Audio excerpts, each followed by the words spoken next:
Okay guys, mari kita bincangkan contoh 7 yang terdapat dalam nota kuliah. Okay, dia bagi satu persamaan, ya. Amonia NH3 plus 3 CuO campur 1 and 2 semua ni. Jadi dia given to you is 18 gram of NH3 ammonia and 90 gram of CuO, ya.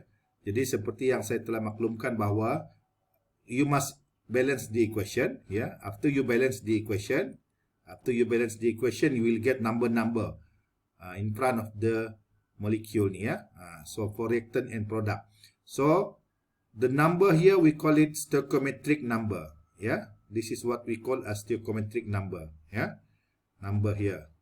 Number 2, number 3, number 1, 3, 3. All of this we call it a stoichiometric number. So this is also refer to mole, ya. So this is for example, this is 2 mole, this is 3 moles, yeah. So in this case, this is 3 mole, okay, 3, and then this is 1 mole, okay, and then 3 mole, yeah. So how to get or how to determine the limiting reactant? All right. So first of all, when we talk about limiting reactant, this is talk about mole, yeah. So you must dealing with mole. So that means when you reactant given in gram or in liter or whatever, you must convert to become a mole, yeah. So 18 gram convert to mole, 90 gram also convert to mole. So how to convert? By using formula mass over MR, yeah. So for example, in this case NH3 18 grams divided by 17 is MR ammonia, yeah. MR ammonia iaitu 14 campur 3 kali 1, ya. So you get 1.059 moles, ya, for ammonia given, right? And CuO you get 90 divided by 79.6, ya. So this is also given MR for CuO, ya. Cu is 63.6, oxygen 16. So you get this value. So this is 1.059. This is 1.136. Okay, so you already convert the gram to mole for this molecule and this molecule, yeah. After that, by using equation ni, so 2 mole ammonia react with 3 mole CuO, ya. 2 mole react with this one. Ni. 2 mole react with 3 mole, ya. Now you have, if you have 1.0, this is 1.059 mole, okay. So this is X. Ini X. Jadi saya nak kamu tetapkan supaya X, kalau when we talk about limiting reactant ini, limiting reactant, saya nak kamu tetapkan satu keadaan di mana dia X dia berada di sebelah kanan. Dia mesti macam ni. 1, 2, for example, this is 3, this is X. Macam ni, ya. Supaya kamu dapat darab silang. Itu ini kaedah saya lah. Maksudnya kamu tetapkan supaya X sentiasa berada di sebelah kanan untuk determine the limiting reactant, ya. Jadi now you have ini kan 1.059, ini 1.136, ini apa tu? 2 dengan X ni, X, ya. Ini 2, 3, ini X. Okey. Darab silang ni 2, 3, yang ini X. Nah, sama ni, nampak ni kaedah dia. Ini kan, ini sama dengan yang bawah tu, ya. Tu X di sebelah kanan. Nampak? Jadi you darab silang supaya dapat jawapan X equal to 1.5885. Okey, ini darab silang ni. 2 kali X sama dengan 3 kali ini. So X sama dengan 1.5885. Jadi selepas tu kamu bandingkan dia 1.5885 yang kamu dapat, okey, dan yang given CuO tu yang given ni. CuO yang given ni adalah ni 1.136, nampak ni? Kan 90 gram ni sama dengan 1.136. Okey. Jadi 1.5885 yang kita perlukan. Okey. Dan yang diberi 1.136. Okey, jadi maksudnya needed lebih besar daripada given. Yang ini ada dinyatakan dalam nota tu ya, ini benda ni. Okey, kalau needed besar pada given, so dia akan jadi limiting reactant. Kalau dia kecil daripada given, dia akan jadi excess reactant ya. So dalam kes ni dia besar, maka CuO is limiting reactant ya. Okey, ini kaedah dia, iaitu dia mesti darab silang, okey, dan juga mesti mol, dan bagi saya X mesti berada di sebelah kanan ya. Jadi 2, 3, yang ini X. X kiri pun boleh sebenarnya kita letak X ya. Tapi saya nak kamu tetapkan untuk saya kita X di sebelah kanan. Okey. Jadi selepas itu darab silang, nanti lepas tu bandingkan dengan needed dengan given, lepas tu you dapat kesimpulan.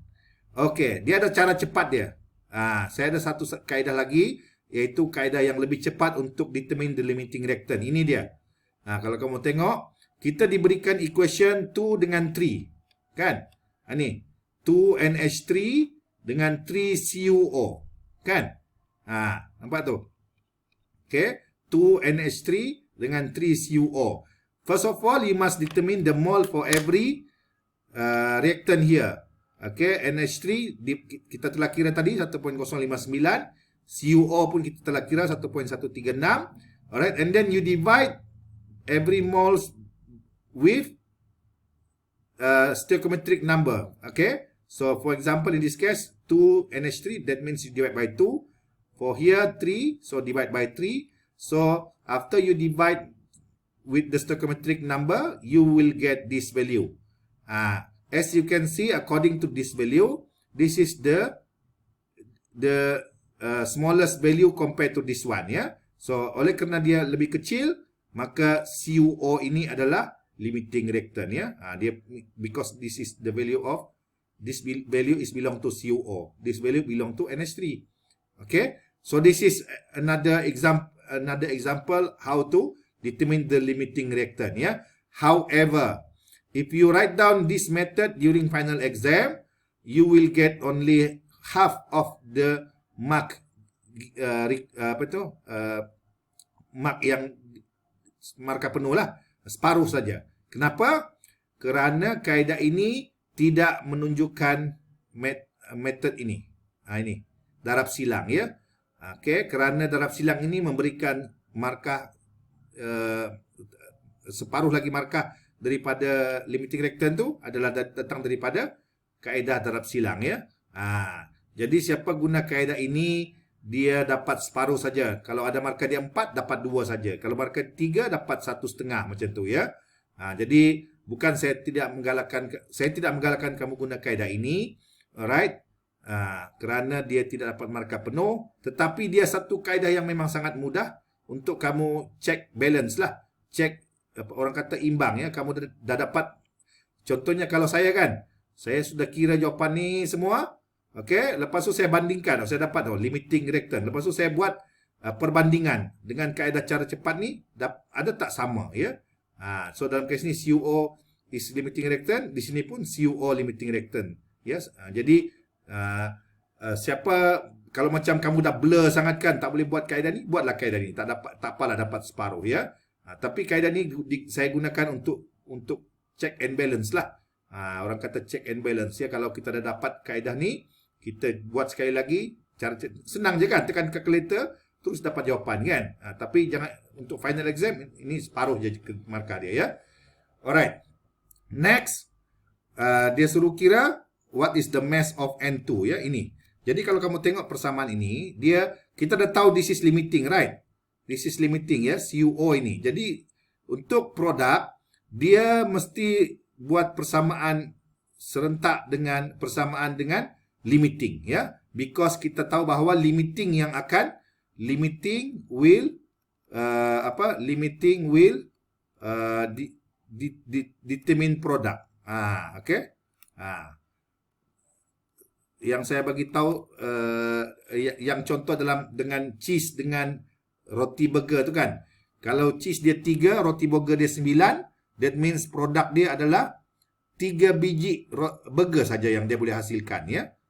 Kerana limiting reactant dia adalah cheese tu 3 ya, dia punya cheese. Burger dia excess dia 9, jadi tak boleh buat banyak burger.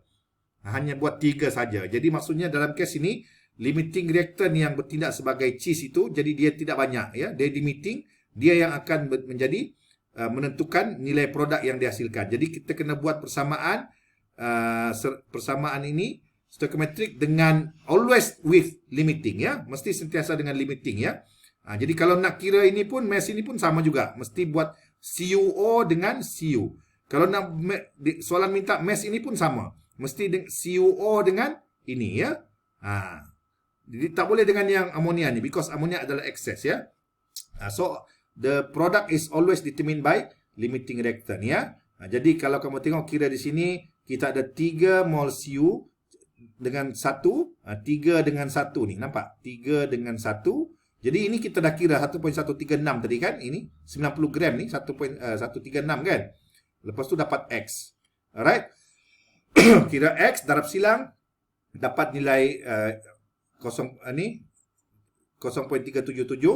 yang dihasilkan. Lepas tu nak dapatkan dia punya mass, kamu darabkan dengan MR bagi nitrogen. Nitrogen ada 14 kali 2. Okey, dapat gram ini ya. Jadi ini kaedah dia sangat mudah jugalah, sama macam tadi. Cuma tadi itu dia between NH3 dengan CuO ya. Yang soalan 1. Soalan 2 ni mesti dengan limiting dengan nitrogen ya. Wajib, dan dia mesti mol-mol lah. Ini 3 dengan 1, ini 3 dengan 1 dan ini 1.136 dengan X ya. Alright.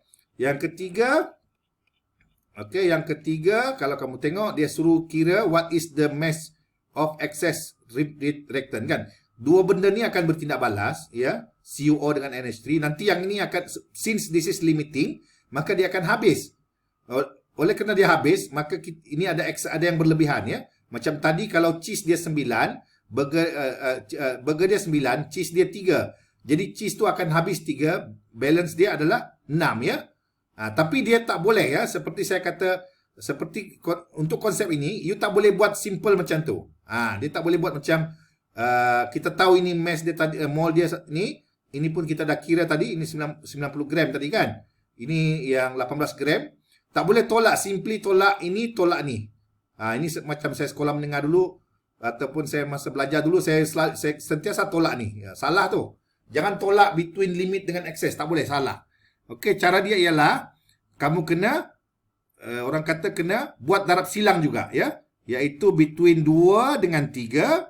Lepas tu yang ini dengan X ni. X di sebelah kiri sekarang ya. X di sebelah kiri. Kalau limiting reactant tadi, X di sebelah kanan. Untuk yang ini, untuk mencari baki dia, you letak X di sebelah kiri. Jadi, ini 2, 3, 1.136 X. 2, 3, 1.1 X. Jadi, you dapat mol X adalah ini.